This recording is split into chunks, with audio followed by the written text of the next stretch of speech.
There are so many different ways to progress through Hypixel Skyblock. You can choose to focus on a specific skill, or maybe you enjoy a specific island. Maybe even you're a money person and you spend most of your time at the auction house or the bazaar. All of these different strategies and more are valid, and I have tried some of the most popular: farming, mining, fishing, and dungeons. I've also shared my experience doing all four of those on my channel throughout the past 3 years. And so here today, in a vid 3 years in the making, I'm going to share what I've learned in my 6+ times going from absolutely nothing to a Hyperion on Hypixel.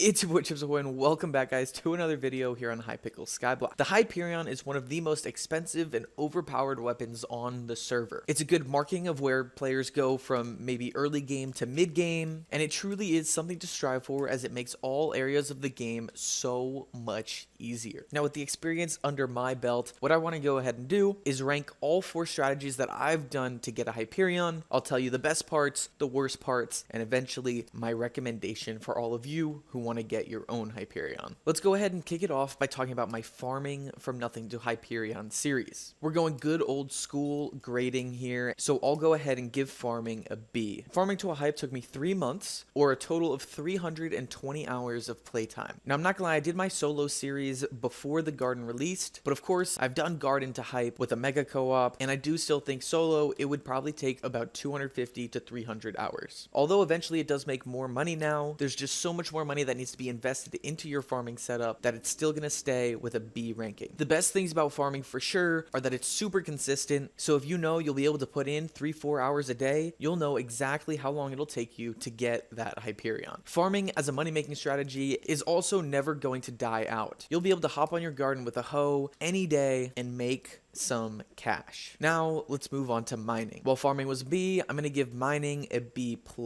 We're still not up to an A, but it was a little bit better. In terms of time, mining to a Hyperion took me 270 hours, and again 3 months of playing. You're able to progress through the dwarven mines really quickly and get to the crystal hollows. Progressing through the heart of the mountain tiers is also relatively quick, so if you understand how that works, this is gonna work out well for you. Now, while mining takes a little bit more attention, overall it just scales quicker and can scale even higher than farming can. I would also say it's pretty consistent, as I didn't do too many crystal nucleus runs during my series. I just stuck to the gemstone mining basics. Moving on to the third strategy I used to get a Hyperion, we can talk about fishing. Fishing, as you could probably expect, is going to be down there with a grade of a C. Fishing took me 380 hours of playtime and about 5 months of my life. I think especially at the early levels, fishing takes a long time to level up just from casting your rod and killing your sea creatures. I will say though, fishing does have some upsides. There are tons of events that really help out. I'm talking spooky, I'm talking shark festivals, and probably where I made the most of my money is on the winter island. Yeti fishing is definitely valid, but again, across all different fishing types, RNG is definitely a factor. As far as effort, fishing probably ranks in between farming and mining, as really all you have to do is cast your rod and bring her back in. Thinking back, the biggest issue about fishing is that all the items, all the good rods, the good gear is all level blocked. So if you're able to throw some minions down and get maybe to level 30 that way, you'd probably be in a pretty good boat. Then lastly, and most recently, I headed to the catacombs to do dungeons from nothing to a Hyperion. Now, big surprise here, dungeons gets an A, but I will keep it at an A-. The series only took me 170 hours of playtime to complete, but again, it did still take me about 3 months to get through it. Unlike farming, it was way harder to jump on and do about 10 hours of grinding a day. I was typically sitting at maybe 4 to 6 hours a day and then getting really tired and really bored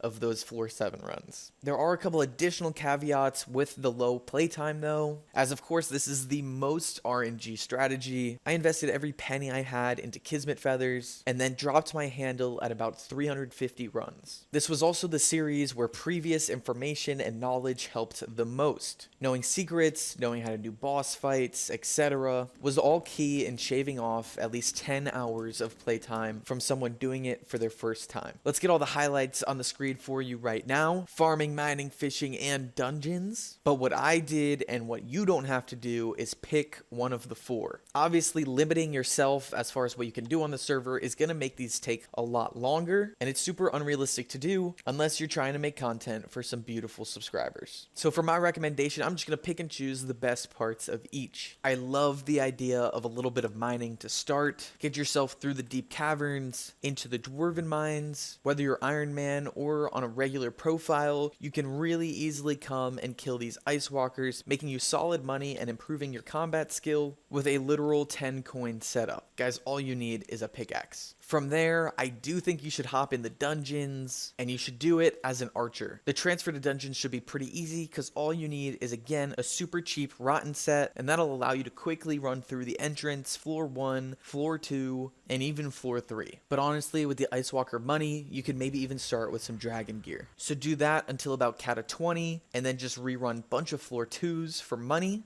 And this is where it's up to you. I talked about the pros and cons to farming, to mining, and to sticking with dungeons, but just after a day or two of floor 2s, you could easily have about 50 mil that you can invest for a really good start in any of those strategies. If we're talking strictly playtime, the fastest is probably to stick with dungeons though. So instantly start investing in a floor 7 setup, grab the completions you need, and hopefully you can find a tank and solid partners in the party finder. Note that there's going to be frustrating times. There's going to be full days where you hop on, do a ton of runs, and make 0 progress. That's just the nature of an RNG strategy. Again though, there are no restrictions here. So if you drop a couple scrolls, can't get that handle, and want to switch back to mining, then just do it. A lot of switching back and forth is not recommended though if playtime is a priority. If that's the case, your best bet is truly sticking it out at the end with one skill. Of course, you can hop around the game to get the talismans or certain collection or level requirements, but I mean, it's simple logic. If you spend your time building up 2 skills, it'll take a lot longer than it would have to just build up 1. So after that floor 2 step a while ago, pick your strategy, truly commit to grinding it out for a month or 2, and go get that Hyperion. Now, if you're interested in more specific steps or more information about my experiences on these, then buy my course. No, I'm just kidding. Be sure to check out the series themselves. And if you've already seen them, then go ahead and comment below which series was your favorite. Although it took me 3 years to get them all done, I am still pretty glad I did it. And I definitely hope you all enjoyed. I thought this would be a good way to bring them all together and probably wrap them up, because let's be honest, that foraging update is never coming. Anyway, that is going to do it for today's video. I'm really excited for what I have coming up on the channel, so I hope you stick around, and I'll see you all then. Adios and goodbye.